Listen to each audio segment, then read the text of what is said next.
He's a very eminent geographer as well as anthropologist. He's a professor of anthropology at Lussanne University. If you are not aware where that is, that's in Switzerland. And also along with him is one of his co-workers, colleagues, Natasha, welcome. And as you can see, the title of the lecture is given there. And a few anecdotes I'll tell about Rene. And he has been very kind. He had come here earlier on. We had done some collaborative research, and we intended to do further, especially with Dr. Kubo. And then he had given us a small grant, from which we could cover the partial expenses of the number 3 computer in the computer room. The rest of the money was given for my project. So thanks for the computer. And it's also my honor and pleasure to introduce Dr. Rajkumar Kothari. I'm very sure you're familiar with Dr. Kothari. He's ex-head of department and faculty at the Department of Political Science. He has chaired several sessions here. I think he's become an honorary anthropologist. And he's also a very eminent scholar, a very widely traveled person. And I request him to chair this session. Thank you. Thank you, Professor Bose and Professor Kaushik. At the very outset, I must seek an apology from you, because at 12 o'clock there is a meeting, I have to attend that.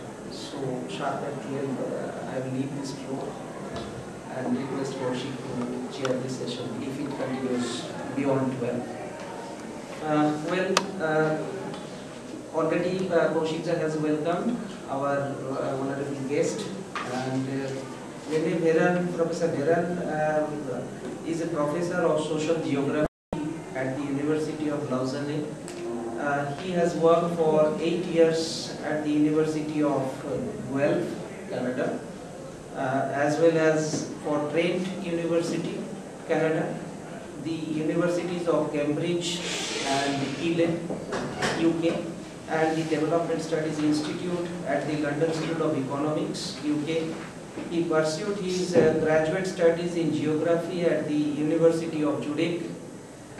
What is more interesting to me is Professor Veron has been involved in various research and policy-oriented projects in India since 1994, especially focusing on rural and urban development issues in Kerala, West Bengal, Madhya Pradesh, and Delhi. His research explored the socio-economic, environmental, and policy aspects of development, including the impact of crop markets on sustainable development, the implications of globalization and related reform policies for rural livelihood, so on and so forth. Professor Veron's teaching has been teaching since year 2000, and his teachings has included courses on social and political geography, urbanization, political ecology, and development studies at the bachelor and master's level, and the supervision of PhD thesis related to development geography. I am not going into much detail about Professor Veron's research activities. He has published a number of research articles and books published in different parts of the world. And basically his research has been focusing on political ecology, then development studies, so on and so forth. So since time is too short, I don't want to stand between you and the speaker, and I would request straight away our speaker, Professor Veron, to take over. And before we initiate the lecture, I would request our students to give flowers to Professor Veron and Natasha. And has anyone introduced Natasha? Natasha Cornea. Thank you.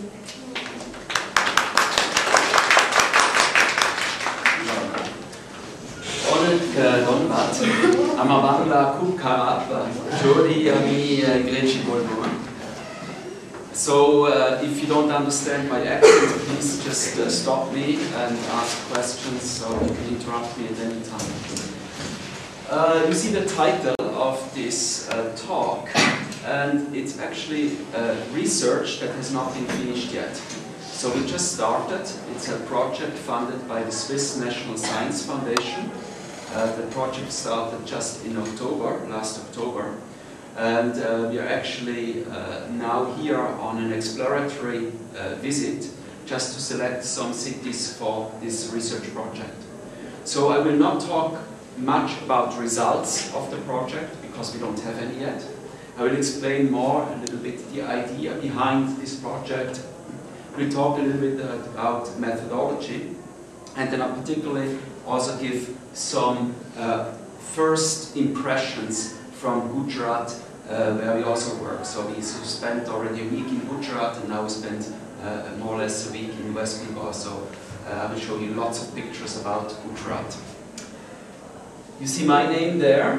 You see Natasha's name and also her face. Natasha Cornea is a PhD student on that project, and she started work last October. She will take care of the West Bengal study, so she will have somebody is already interested being a field assistant for her, helping her translate interviews. Then we also have Anna Zimmer. She's a postdoctoral fellow, and she will take care mostly of the Gujarat. I cannot sit when I lecture. I don't know why. It's not possible, so I have to stand. I'm sorry. So this is the overview of the talk. I'll give you first some information on the background and the justification of the study. We talk about research objectives as we have formulated them, as well as some hypotheses. Then a brief overview of the methodology that we planned to implement.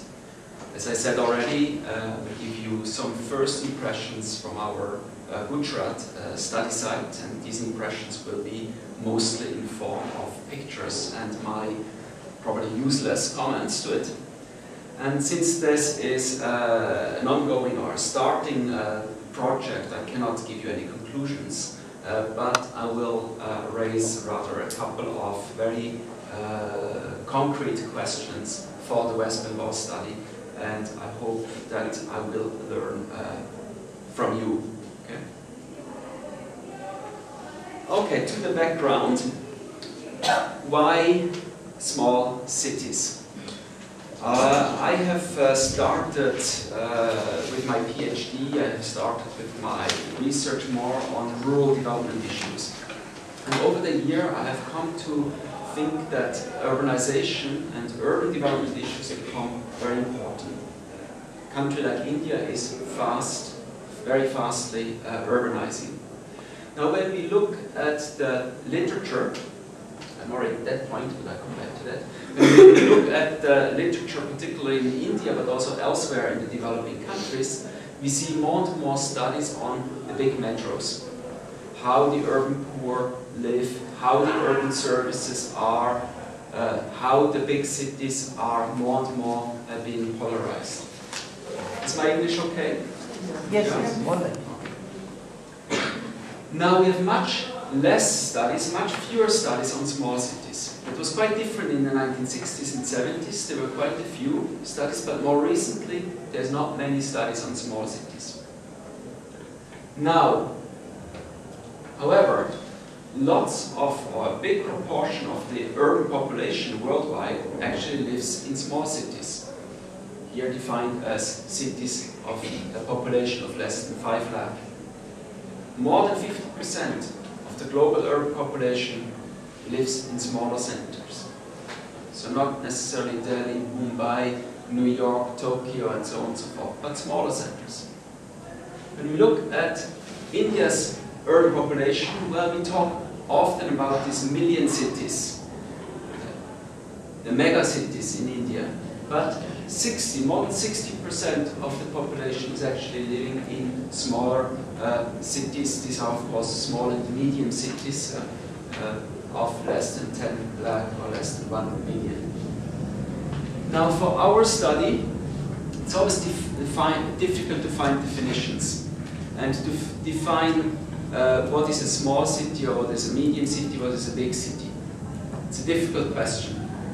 So we have sort of defined it in a more qualitative way and said, well, these are cities, small cities are cities that are not of national importance. They might be of regional importance, but not of national importance. This research, we look mostly at cities that are between 1 and 5 lakh population. Although we know that these cutoff points are very arbitrary. We also look only at municipalities because we want to keep that type of, let's say, formal government structure. We want to keep that constant. Because when you look at the municipality versus a municipal corporation, there's lots of differences in the way how these are formally governed. And we want to keep that constant. So only municipalities we consider here. So still, more than 20% of India's urban population lives in such cities. So that is significant, and at the same time these cities are not much studied. These cities are fast growing, they're growing rapidly, perhaps not as rapidly as the megacities, or particularly not as rapidly as the satellite towns at the periphery of the megacities. And that's where most of urban growth is taking place today in India, at the periphery of, say, Mumbai, Delhi, Kolkata, and so on and so forth. But still, these small cities are also growing fast. I don't have the latest figures on that, so I'm just mentioning it like this. Now, okay, these small cities are our focus, but why are they the focus? Okay, they are understudied, but there are other reasons. We think, or we assume, that these cities face very particular environmental challenges, or challenges of environmental governance.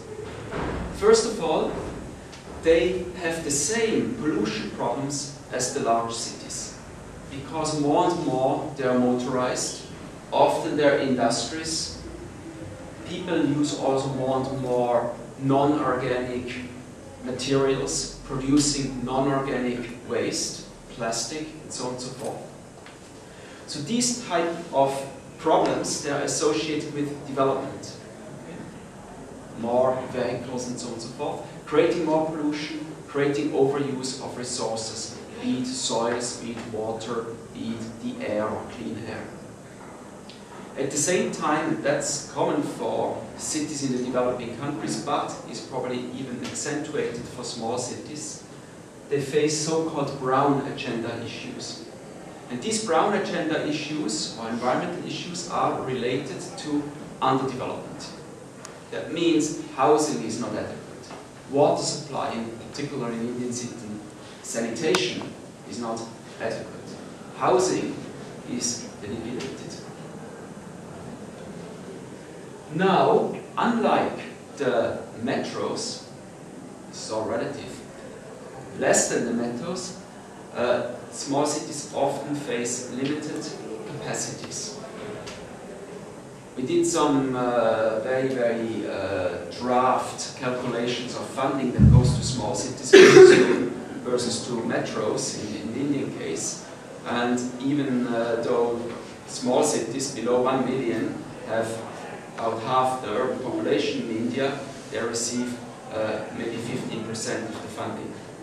And you see there is a huge mismatch. So they have limited finances, and they also have limited technical capacities. That means engineers, or the engineer positions in municipalities, are often not even filled, or often, I don't know whether that is the case in West Bengal, but when we look, for instance, at Eastern UP, the capacities of these engineers are very limited.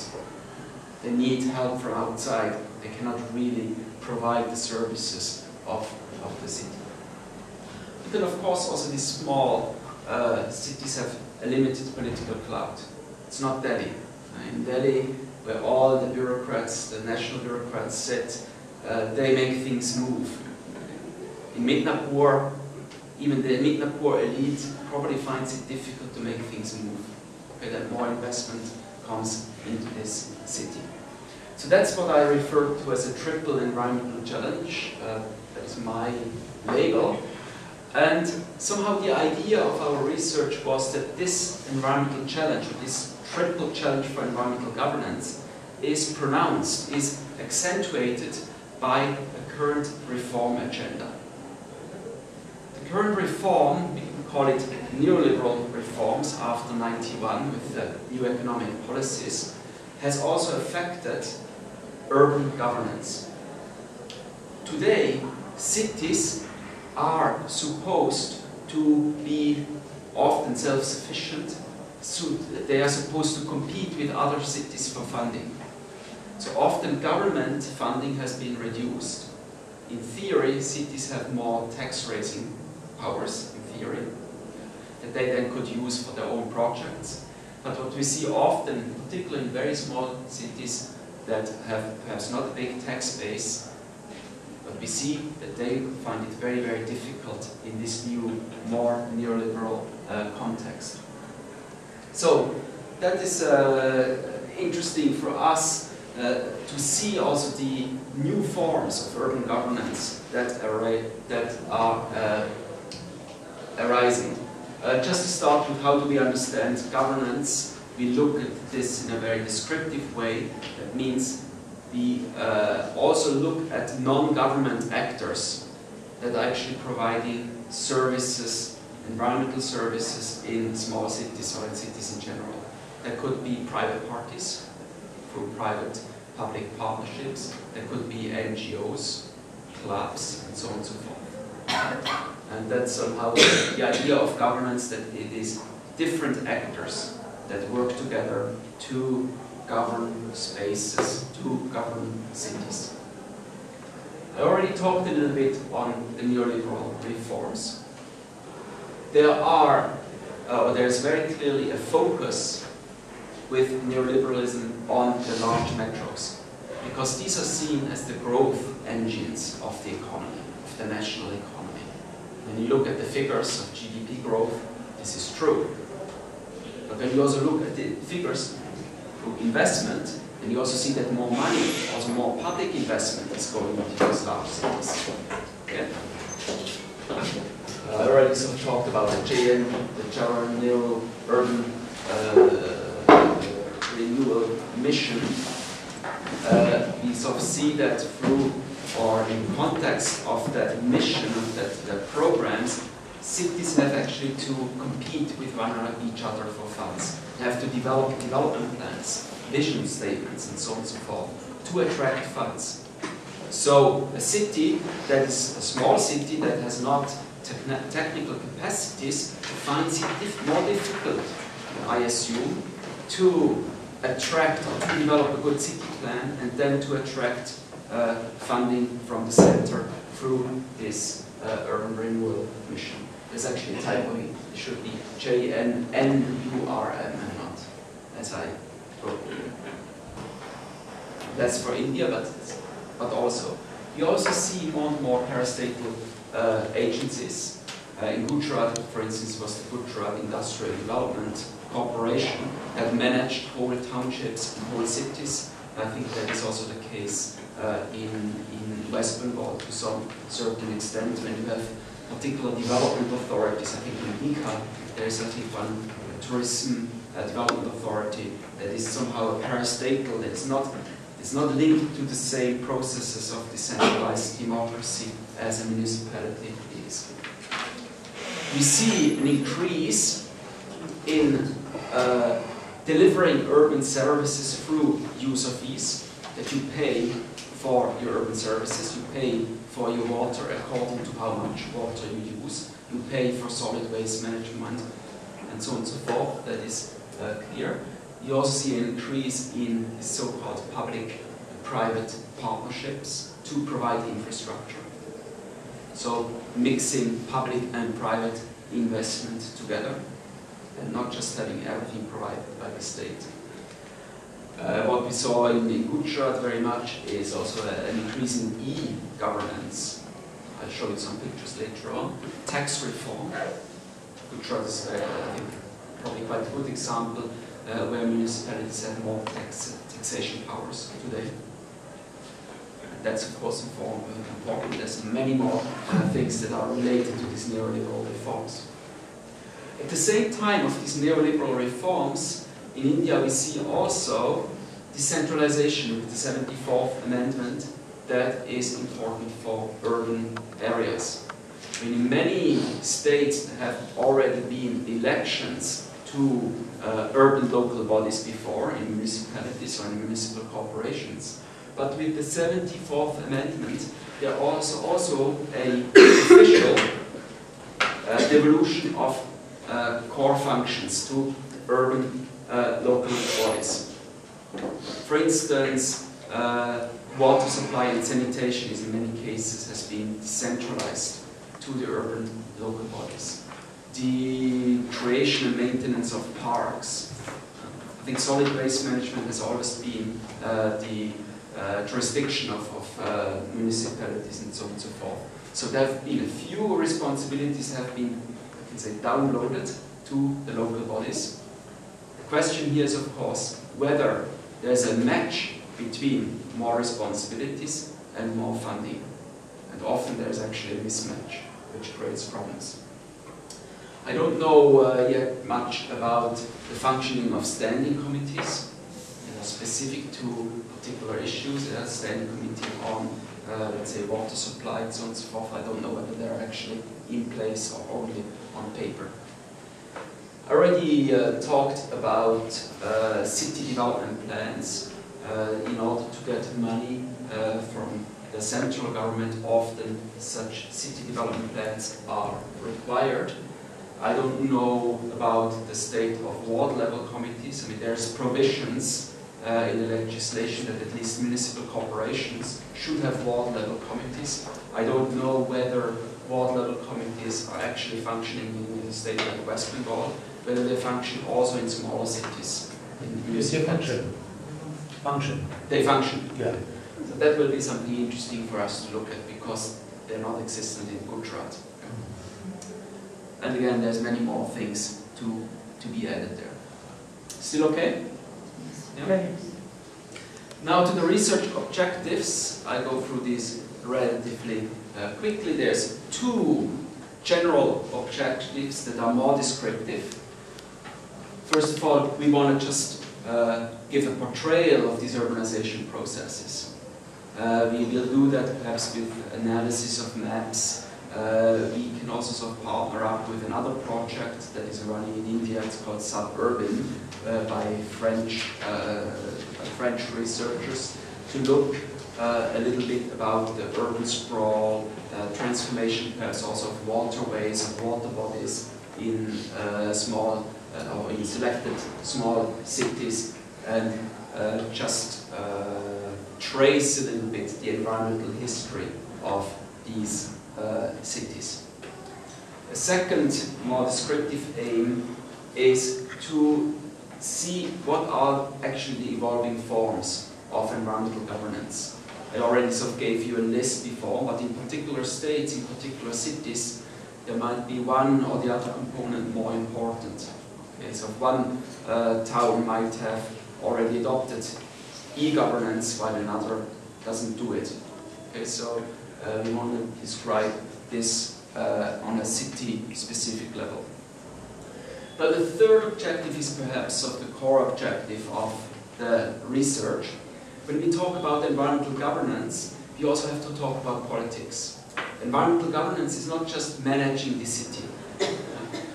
Decisions are not always just based, or hardly ever just based, on good thinking, rationalization, because there's different interests behind it. The difference can be class-based, that upper classes, middle classes have different environmental interests than the lower classes. So you get slum evictions, for instance, that do not necessarily benefit the lower classes, but for the upper classes that's something positive. So politics is always in the play when we talk about environmental governance. So we want to see how that type of politics is intersecting with the environmental histories of a particular city, and how they have shaped particular delivery of urban services, urban environmental services, water supply, solid waste management, and so on and so forth. But also how they have shaped particular projects in cities. Last time I was here, in 2009, I saw there was a construction of quite a big flyover in Midnapur. Must be finished by now. Yeah. Okay? So it would that's also part of the urban environment, a road. It's important. So what perhaps just as an example would interest us, what is the whole history behind that flyover? Who pushed the agenda there? Was there an opposition to it? Who is benefiting eventually from it? These are sort of kind of questions that are on our radar screen. The last one then is perhaps of a more normative objective to look, well, now what? You know, we know the politics behind it, we know how things got implemented, but what are the consequences on the environment, but also particularly on different social groups in a city? We talk in this relationship about urban sustainable development. So what are the consequences on environmental, economic and social elements in a city? So I will talk afterwards a little bit more about the third research objective. Now to the methodology. Overall, you already figured it out. It is a comparative case study between Gujrat and West Bengal. Why these two states? Well, West Bengal, of course, because I had already worked in West Bengal. That's one of the reasons, for sure. But you cannot, in an article, you cannot write that, okay? So you have to have some better reasons, okay? Better justification. Now, West Bengal is, and Obicit just has confirmed that, is a good example of a relatively deep democratic decentralization. Ward-level committees, even at the municipalities. And of course, West Bengal's democratic decentralization is particularly well known in its rural areas, but it seems that there are also institutions in place at the ULB level. Gujrat, on the other hand, is probably not going as far as West Bengal in terms of political decentralization, but it has gone very far. It has been a very early adopter of neoliberal urban reform. They have implemented lots of things that are on the reform agenda of the state governments, also in terms of urban governance, e-governance, tax reform, facilitating the conversion of land from agricultural to urban uses. Gujrat is moving very, very fast on those things. So we think that this gives a good contrast. Okay. So because we have Gujrat as an example of reform-oriented state, we look at Gujrat at some cities where we show that. Cities that have already pushed quite far on this reform agenda. And on the other hand, in West Bengal, we try to look at cities where actually this deep democratic decentralization exists not just on paper, but where it is actually meaningful. Now, to the hypothesis, and I sort of put this in quotation mark because it's from the project proposal, and I know already that we are wrong on certain points. Okay? Well, you can read it for yourself, and get also a break from my voice.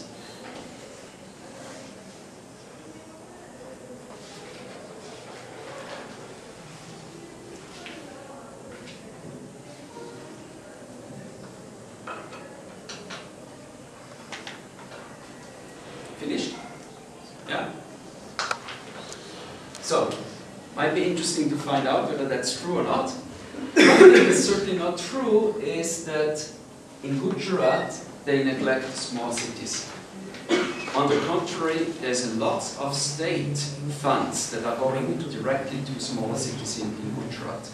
And I doubt, I don't know it yet, but I doubt that the amount of money, public investment going into small cities in West Bengal from the state will match that of Gujrat. So it's always good when you can falsify hypotheses rather than verify them. One interesting problem with this hypothesis is that you have tried to compartmentalize things in terms of your hypothesis. For example, West Bengal is more likely to implement socially inclusive projects. But at the same time, West Bengal is also trying to implement some of the agendas taken up by Gujarat. Yeah. I do not know about the Gujarat scenario, whereas Gujarat is also trying to implement some of the West Bengal agendas. Yeah. So that is one of the crucial problems of your hypothesis. Yeah. Yeah. Think over it. I will also think over it. No, it's very clear that it's not that Gujarat is neoliberal reform and West Bengal is democratic decentralization. Yeah. There's of course the intersection between the two. I mean, in Gujarat there's also a democratic decentralization at work. It's perhaps not implemented with the same spirit as in West Bengal. And that the tensions between the two is an interesting thing. Yeah. And what we saw already in Gujarat is there, I'll come later on to that. Sure. What's quite interesting in Gujarat is how the cities can be quite autonomous themselves. But I think, that's another hypothesis, that the political checks are quite weak on this. You have to form an institution of decentralization, but the political checks seem to be quite lesser enforced. Lesser enforced. Yeah. In Gujarat. Cities are becoming autonomous. Yeah. On their own. On their own. But in Thanks West to Bengal, having money. Yes.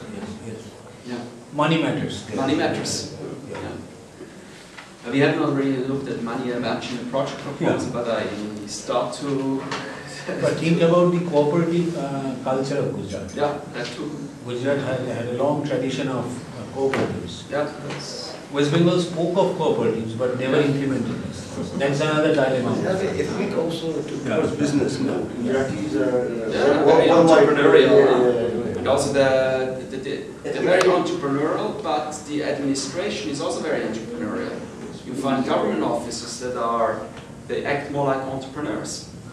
It's very predisposed to business, especially African or... Yeah. Another brass tacks point, Rene, is that Gujarat and West Bengal cities, do they have any kind of population density differences? I think there is. What you have observed? What does your data say? I think West Bengal, in general, the population density is highest in West Bengal. Does it occur in case of small cities also? No. No, in his case, he is having slightly old data, 2001 census. Yeah, that's true. But even that is reflected in case of... I already sort of indicated that in regard to normal functions of municipalities like water supplies and waste, town planning, but then also in regard to particular special one-time projects, one-time initiatives like a slum upgrading or relocation scheme, like a creation of a park, construction of a flyover and so on and so forth. For that, we probably will apply quite a lot of semi-structured interviews, but then of course analyze also documents and have our own field visits and interactions on the spot. Following up on this more general mapping of these cities, where we want to cover a broad range of issues, we also want to go in depth, maybe only on one or two issues, one or two projects, or one or two functions. Because one cannot do everything to the same extent, but we try to pick issues that are relatively representative of the politics in this particular city. And there we will apply in-depth interviews with different actor groups, stakeholders, also include civil society leaders and so on and so forth.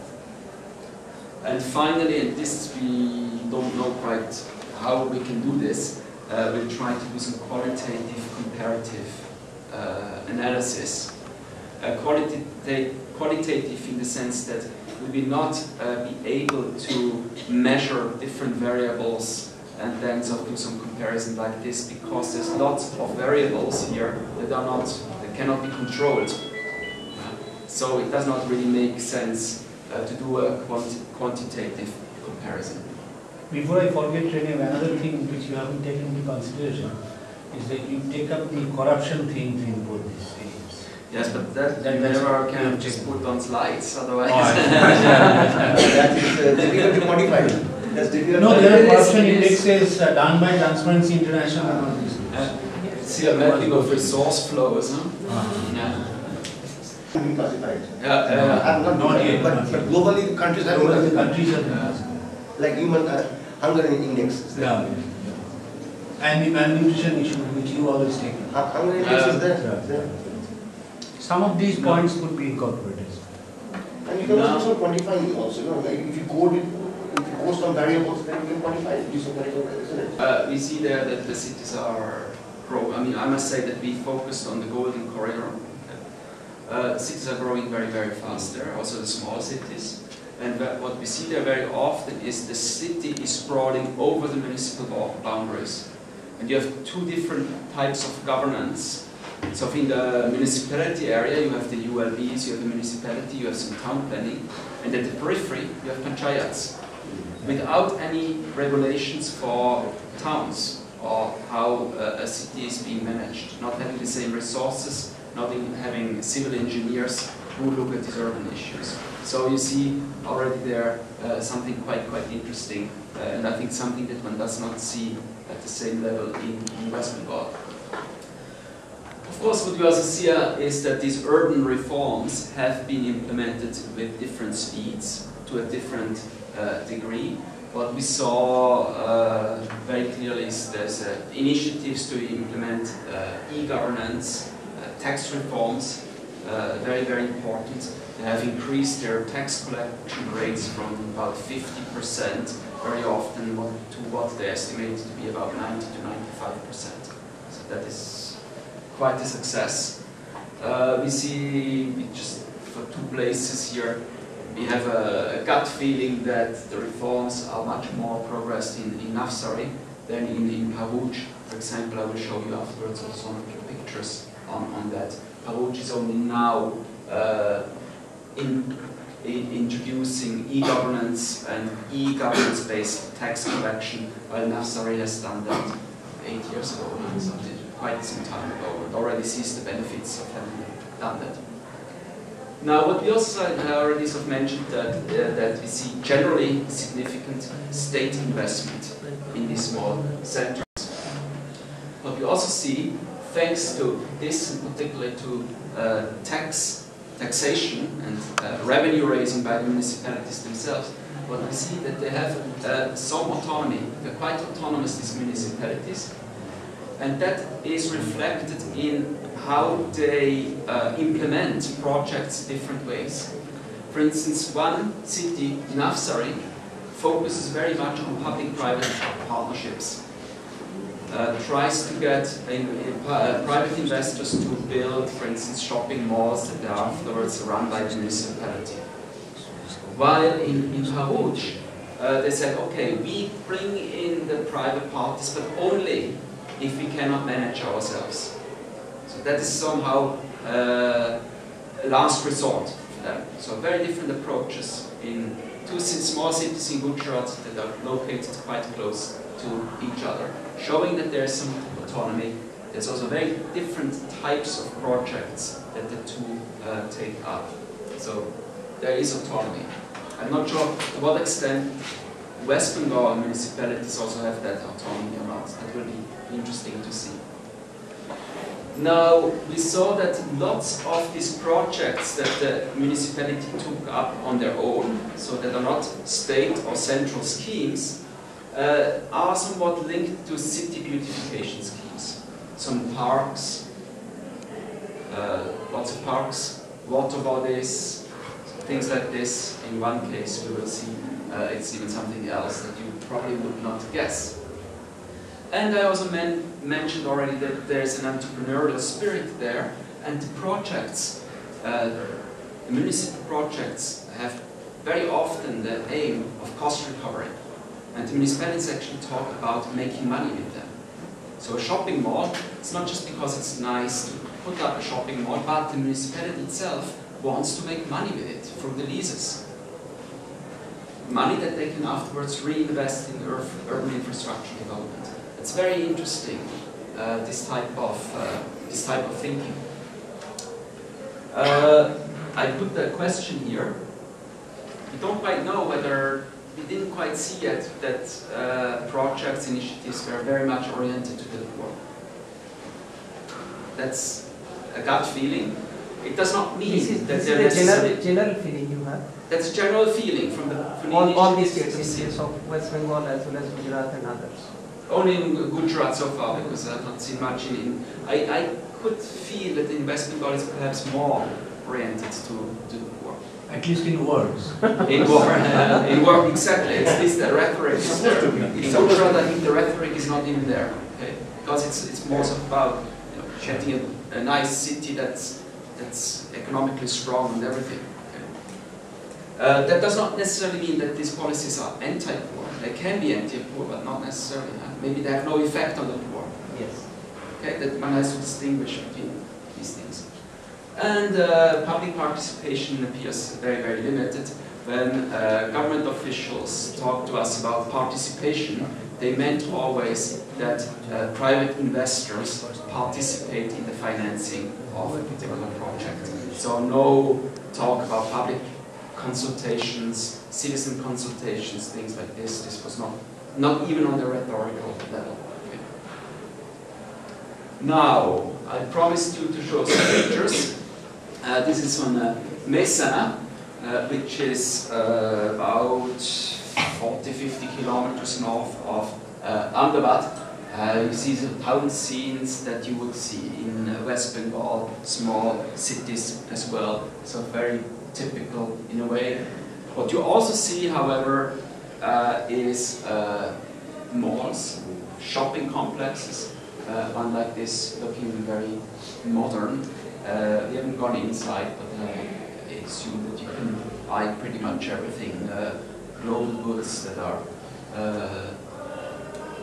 sold everywhere in the world these days. What we also saw is quite a building boom at the periphery of the city, and of course alongside the main traffic lines. This is just a building at the periphery in Mehsana. Buildings go up very quickly, related of course also to the rapid urban growth there.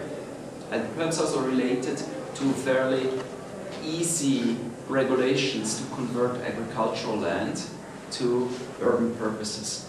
And one has also to know that the agricultural land in Mehsana is not very productive. It's a dry, relatively dry area. Just the municipal office of Mehsana, I think in West Bengal they look more, or they can look quite similar. We'll see today the municipal office in Bengal. Yeah. Could be, I think, pretty much anywhere in India. Yeah. But this looks already a little bit different. This is in Navsari.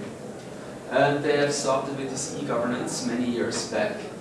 And here is what they call a single window service for citizens.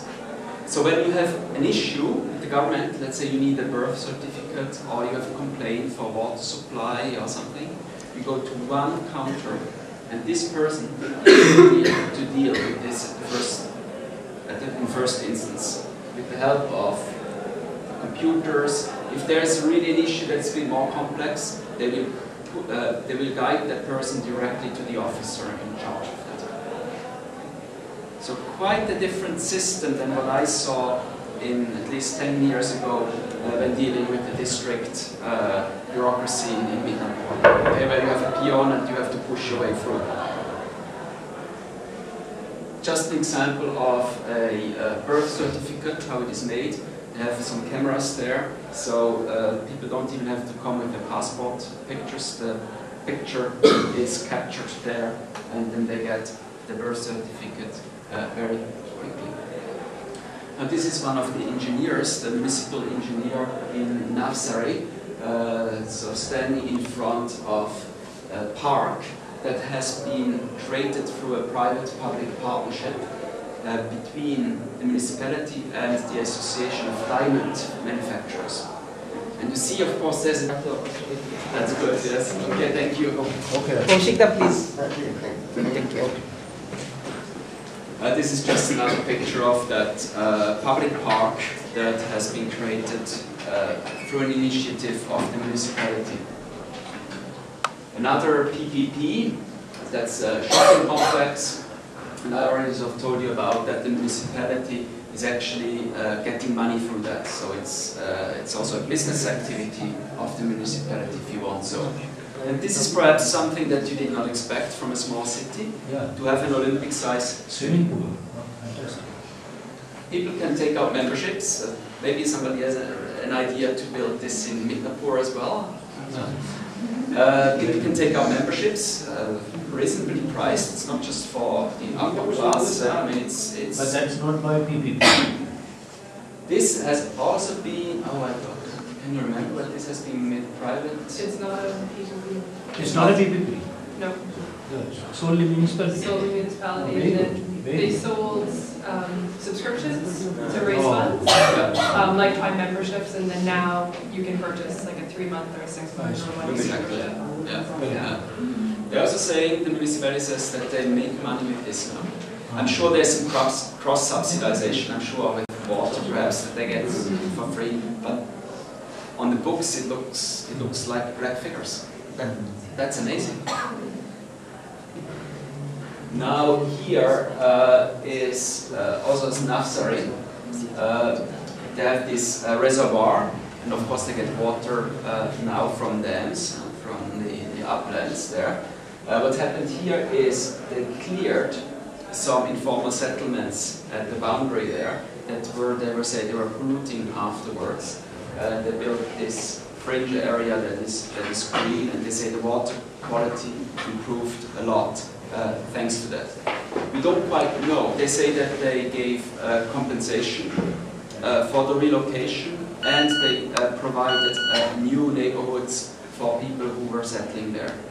And I mean, I say that they gave compensation for the relocation. I mean, they gave actually money for the moving costs. I see. Not alternative lands. Not only the lands, but even the moving costs. I see. So we have obviously to look into this further. I mean, this is a claim of the officers. But Gujrat is one of the earliest states in India having legislated this rehabilitation law. yeah, That might be operational. it might be in this sense, it might be really sort of a positive example. Of course, we also don't know. There must have been some people who have benefited from these rehabilitation schemes, and some developers. I mean, these are all things that we have to look at. This is just the water treatment facilities that I think has been financed by a World Bank project. But you have doubts about that. Yeah, question mark, I know, but it's true, huh? No, sorry, it was Anyway, Asian Development Bank. later on. ADB, okay, that's Yeah. right. ADB. Okay, ADB. Now going to Paruch, we see again the office of the municipality, or we don't see it because they leased out, they rented out the ground floor to shops. Again, the entrepreneurial spirit.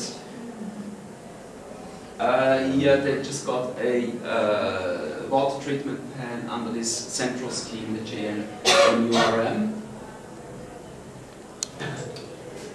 So it's mostly a water treatment, more efficient pumps.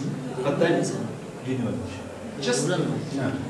just outside of that water treatment plant, you see this, an open drainage, an open sewer, which somehow shows, and I think that's something quite general in India, that yeah, the focus is on water supply, but afterwards, where the water is going, how it is, wastewater is treated afterwards, that's somehow not quite yet on the mindset.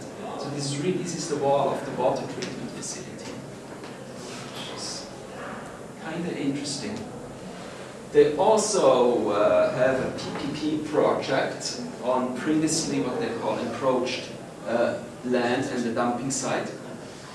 We don't quite know what happened to these people there. We don't know. I mean, it can be that the person that we asked just didn't know. It might have been also proper rehabilitation, but maybe not. Just things to look at further, but some of the waste pickers are still in the area. As you see, this is just next to this park. You see waste pickers and also you see sort of the general issue and problem of solid waste management. Also what seems Paruch, has anyone ever been in Paruch? No, at least I had taken the Bharuch groundnuts. I see, yeah, okay. Famous for Yeah. Bharuch Singhan. It's a very ancient port. It's located in the Narmada River. Yes, Surat, is it? Yes, it's Surat, yeah. And I think there's, in Hindu methodologies, I think it's the case when you look at Narmada River that your sins will be washed away. So we are almost free of sins now. We stared at it for a really long time. But this is the old part of Bharuch. It's a Muslim area with Haveli. For a foreigner, this is a pearl. This is something to be preserved and to be developed for tourism. Nothing is being done. After the earthquake, there is need for reconstruction, rehabilitation of the area, but there seems not to be any initiatives in this area. You see some of the Havelis, which are really beautiful. It's very interesting for an urban architect to look at that and a historian to look at that. But it seems that the initiatives for urban development are concentrated on the new town at the periphery, rather than trying to reconstruct, perhaps renovate what is there. And it's probably too far of a fledged now already to conclude that there is a neglect of Muslim communities in Gujrat, but it's not to be ruled out. It's not to be ruled out. Now that was sort of a quick tour through some of these Gujrat cities. And as I said, I don't know much about West Bengal yet, so I just have some questions here. Do we see similar trends in West Bengal as we seem to observe in Gujrat? Is there the same amount of public investment in small cities? Is there more or less participation? Is there a stronger poverty orientation? A very practical question for us is we sort of think about now where to do our case studies. We cannot, obviously not research all the small cities in each state. And we think about small cities in West Bengal. Medinipur is pretty much set for us because we find this is an interesting example. But we look also for cities that are interesting example where public participation is strong in city planning, in city issues, and where it is perhaps not just on paper, but whether there are cities with actually functioning ward committees. I don't know whether Medinipur is one of such an example for this or not. And I just want to ask this open question whether it makes a difference in West Bengal, because it's a, I think you agree with me, it's a politicized society in West Bengal. Whether it makes a difference whether a municipality is governed by the Trinamool or by the left front. And not to say that the left front or Trinamool is better than the other, but rather to see the tensions, conflicts between the state government level and the municipality level. Okay, whether the state government ruled now by TMC is favoring Trinamool governed municipalities or not. And then maybe we also want to think about small cities that have perhaps particular environmental challenges. Is the environmental politics, environmental governance different, for instance, in a small industrial town than it is in a place like Midnapur or not? So I'm finishing with these questions to you, but obviously you are also allowed to ask me questions and make your comments.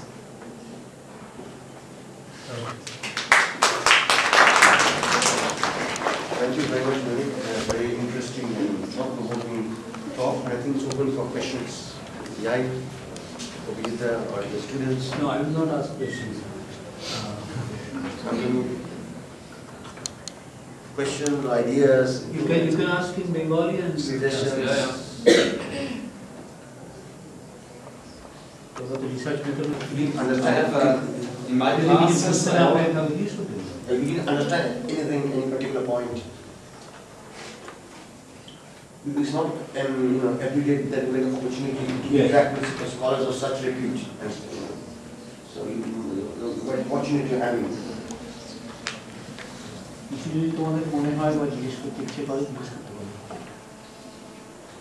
No questions means either it's totally unclear or everything is good. That's it's a technical question. Since it's never the case that everything is good, so it must be. So I have one query. So you have taken two states, Gujrat and West Bengal. I mean, out of the whole states of neoliberalized state versus West Bengal, where the neoliberal reform agenda has been adopted more hesitantly. And on the other hand, West Bengal has a long history of political decentralization, while Gujarat has some of that history, but it's perhaps not the main feature of Gujarat political culture. Any other questions?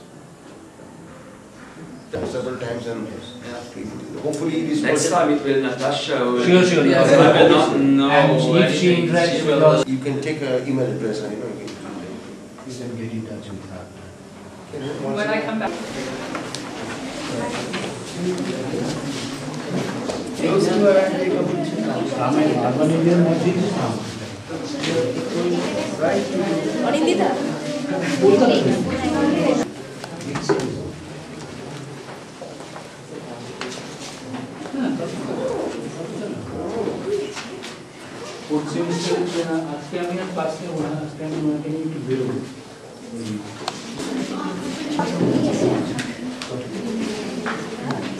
So Rene, I mean, Yeah.